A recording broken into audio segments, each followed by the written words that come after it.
మీ favourite serials ఇప్పుడు టీవీకి ముందే సన్ నెక్స్ట్ యాప్ లో మస్తుగా అందరికి ముందే చూడండి. ఇప్పుడు సన్ నెక్స్ట్ యాప్ ని డౌన్లోడ్ చేసి సబ్స్క్రైబ్ అవ్వండి. చెల్లి పెళ్ళైతే మాకంతకంటే కావాల్సింది ఏముంది చెప్పండి. తన పెళ్ళి అనుకున్న దగ్గర నుండి సమస్యలు మొదలయ్యాయి. తన పెళ్లితోటే ఈ సమస్యలన్నీ తీరిపోతాయని మేమెంత ప్రయత్నించినా కూడా ఏదో ఒక విధంగా అడ్డంకులు వస్తూనే ఉన్నాయి. అందుకనే ఒకసారి మిమ్మల్ని కలిసి మాట్లాడితే మంచిదని మీ దగ్గరకు వచ్చాం. చెప్పాను కదమ్మా, మీరు అంతగా భయపడాల్సిన అవసరం ఏమీ లేదు. మీరు ధైర్యంగా ఉండండి. ఆ అమ్మాయికి ఇంకాస్త ధైర్యం చెప్పండి. అంతా శుభమే జరుగుతుంది. ఇదిగోండి. పంతులు గారు, ఇంకొక అమ్మాయి జాతకం కూడా చూడాలి. ఎవరు బాబు? నాకు చెల్లెలవుతుందండి. పేరు భూమి.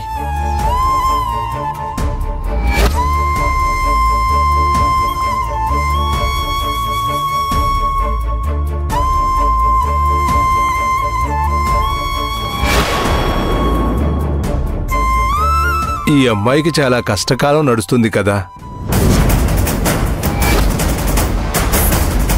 అవునండి, అందరి మంచి కోరుకునే మా భూమి ఇప్పుడు తను కష్టపడుతూ ఇంట్లో వాళ్ళని కూడా కష్టపెడుతుంది. కారణం ఏంటనేది తెలియడం లేదు. ఉన్నట్టుండి ఆవేశపడిపోతుంది. అసలు తను ఏం చేస్తుందో తనకే అర్థం కాని స్థితిలో ప్రవర్తిస్తుంది. తర్వాత మామూలు మనిషి అవగానే ఏం జరిగిందని మమ్మల్ని అడుగుతుంది. ఏం పర్వాలేదమ్మా, ఈ చెడు కాలం అమ్మాయికి కొంతకాలమే ఉంటుంది. నిజానికి మీ చెల్లి పెళ్లి జరిగినట్లయితే ఇంట్లో పరిస్థితులన్నీ చక్కదిద్దుకుంటాయి. ఆ విషయంలో మీకు ఎలాంటి అనుమానమూ లేదు. కాకపోతే ఒకటి గుర్తుపెట్టుకోండి, అందరూ బాధపడటానికి కారణం ఈ అమ్మాయి కాదు. ఇలాగే ముందుకు వెళితే ఆ అమ్మాయి ప్రాణాలు పోయే పరిస్థితి కూడా రావచ్చు. తనకి ప్రాణగండం ఉంది అనిపిస్తుంది. తన వల్ల వచ్చే ఇబ్బందులు కావచ్చు, మీ చర్యల వల్ల వచ్చే ఇబ్బందులు కావచ్చు. ఇవన్నీ తీరిపోయే సూచనలైతే కనిపిస్తున్నాయి. కాకపోతే అటు ఆ అమ్మాయిని ఇటు ఈ అమ్మాయిని ఇద్దరిని కొద్ది కాలం పాటు రక్షించుకోవాల్సిన బాధ్యత మాత్రం మీ చేతుల్లోనే ఉంది. అంతా మంచే జరగాలని ఆ అమ్మవారిని కోరుకుందాం.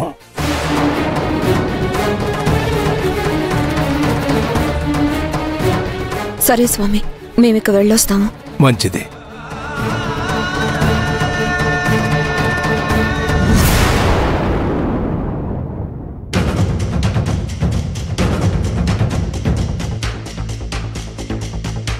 ఇంట్లో సుపుత్రుడు కనిపించట్లేదు. ఎక్కడికి వెళ్ళాడేంటి? నీకు చెప్పేయాలన్నాడు, నాకు మాత్రం చెప్పేళ్తాడా ఏంటి? ఆయన బయటికేం వెళ్ళట్లేడు, ఇంట్లోనే ఎక్కడో ఉండుంటాడు. ఎక్కడికి వెళ్ళాడు ఏంటి అని ప్రతి నిమిషం వాడి మీద కన్నేసి ఉంచమని చెప్పాను కదా. మనం వాడిని అలా వదిలేసాము అంటే వాడిష్టం వచ్చినట్టు వాడు చేసుకుంటూ పోతాడు. వాడు మనతో కూర్చోడానికి వాడేం పసిపిల్లాడు కాదు. మనం చెప్పాల్సింది చెప్తూనే ఉన్నాం, వాడు చేయాల్సింది చేస్తూనే ఉన్నాడు. అలాగని వదిలేస్తే ఎలాగండి? అసలు హలో, నీ కొడుకుని చెప్పు చేతుల్లో పెట్టుకోవాలని తెలీదా నీకు? ఎవరు? మర్చిపోయావా? మర్చిపోయినట్లు నటిస్తున్నావా? మాధవ్ని మాట్లాడుతున్నాను. మాధవా, నువ్వెందుకు నాకు ఫోన్ చేస్తున్నావు? నీకు మాకు మాటలు లేవు కదా. జరగాల్సిన గొడవలన్నీ జరిగిపోయాయి కదా. నిన్నేదో పలకరిద్దామనో పరామర్శిద్దామనో ఫోన్ చేయలేదు. నీ కొడుకుని కాస్త జాగ్రత్తగా పెట్టుకోమని చెప్పడానికి ఫోన్ చేశాను. నా కొడుకుని నా చెప్పు చేతుల్లోనే పెట్టుకున్నాను. వాడెక్కడికి రావడం లేదే. వాడి పనేదో వాడు చూసుకుంటున్నాడు అని నువ్వు అనుకుంటున్నావు, కానీ వాడు వేయాల్సిన వేషాలన్నీ వేస్తూనే ఉన్నాడు. ఏం చేశాడు? నీ కొడుకు మళ్ళీ మళ్ళీ ఫోన్ చేసి నా చెల్లెలతో మాట్లాడాలని చూస్తున్నాడు. తనతో మాట్లాడటం కుదరక మాకు ఫోన్ చేస్తున్నాడు. మళ్ళీ మళ్ళీ మా ఇంటికి రావాలని ప్రయత్నిస్తున్నాడు. ఏయ్, నా కొడుకు నీకు ఫోన్ చేయడం ఏంటి? వాడు ఫోన్ చేయకపోతే నీకు ఫోన్ చేయాల్సిన అవసరం నాకేంటి? తెలిసినా తెలియనట్లు నటించొద్దు రుద్రాణి. ఇప్పటి వరకు ఆయన గొడవలు చాలు. నీ కొడుకుని జాగ్రత్తగా చూసుకోమని ఇంతకు ముందే చెప్పాను. మీరే లెక్క చేయటం లేదు.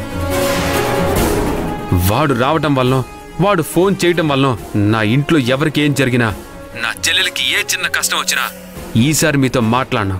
నేరుగా పోలీస్ కంప్లైంట్ ఇస్తాను. అసలు వాడు నీకెందుకు ఫోన్ చేశాడు? ఎందుకు ఫోన్ చేశాడో నీ కొడుకుని అడుగు, నన్ను అడుగుతావేంటి?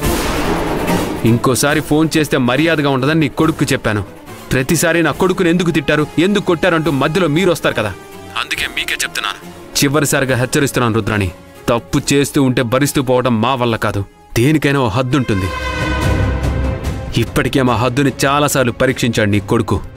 ఇంకోసారి నీ కొడుకు మా హద్దుల్లోకి రావడం అంటూ జరిగితే నువ్వాణ్ణి పోలీస్ స్టేషన్లోనే చూసుకోవాల్సి వస్తుంది, గుర్తుంచుకో. వీడు మనల్ని పరువుగా బ్రతకనిచ్చేలా లేడు. అడ్డమైన వాళ్లతో వార్నింగ్ ఇప్పించుకోవాల్సి వస్తోంది. మళ్ళీ ఏమైంది?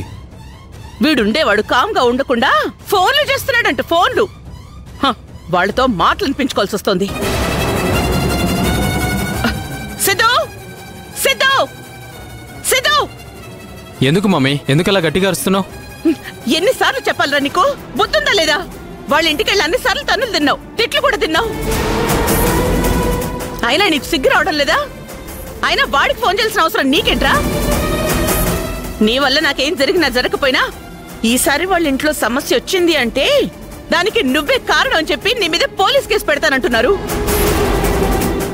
వాళ్ళేదో కేసు పెడతానంటే నేను భయపడ్డం లేదు, కానీ ఏం తప్పు చేయకుండా నీ మీద కేసు పెట్టి లోపల పెట్టిస్తే నీ కోసం అడ్డమైన వాళ్ళ కాళ్ళు నేను పట్టుకోవాలి.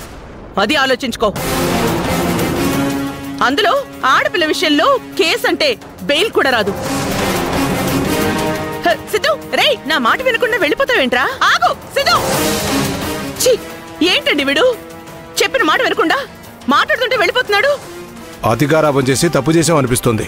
ఎప్పుడు ఎవరి ముందు తల వంచలేదండి. వీడి వల్ల అందరి ముందు తల వంచుకోవాల్సి వస్తోంది. ఇదంతా నా కర్మ. ఛ!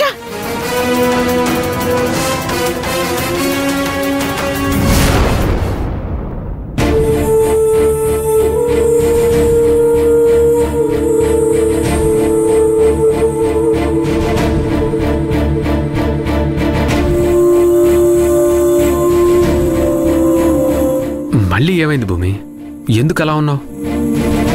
ఏం లేదు మాధవ్, ఆ సిద్ధార్థ్ ఇన్ని రోజులుగా ఫోన్ చేయలేదు. అలాంటి వాడు సడన్ గా ఎందుకు ఫోన్ చేశాడు? ఒకవేళ శౌర్య వాడికి ఏమైనా ఫోన్ చేసి ఉంటుందా? చచ్చా, శౌర్య అలా చేసుండదు. ఆ విషయంలో తన మీద నాకు పూర్తి నమ్మకం ఉంది. ఏమో భూమి, తను ఒక మాట మీద ఉండట్లేదు కదా. లేదు మాధవ, నేను చెప్తున్నాను కదా, తను ఫోన్ చేసే ప్రసక్తే లేదు. ఒకవేళ శౌర్య చేసుంటే అతను మనకి చేయాల్సిన అవసరం కూడా లేదు కదా. మరి ఎందుకు చేసుంటాడు? అది నాకు అర్థం కావడం లేదు మాధవ. అదేమంటే ఏదో ముఖ్యమైన విషయం అంటాడు. అసలే సమస్యలతో బాధపడుతున్నాం. ఇప్పుడు ఈ సిద్ధార్థ్ మనకి ఫోన్ చేశాడని తెలిసిందంటే మనమేదో వాళ్ళకి సాయం చేస్తున్నామని ఇంట్లో వాళ్ళందరూ అపార్థం చేసుకునే ప్రమాదం ఉంది. అది నిజమే భూమి. ఇంట్లో ఎవరికీ తెలియకుండా మీకెందుకు చేశాడని అడ్డంగా వాదిస్తుంది వదిన. అది కారణంగా చూపించి మళ్ళీ నాకు అన్నయ్యకి గొడవలు పెట్టే ప్రయత్నం చేస్తుంది.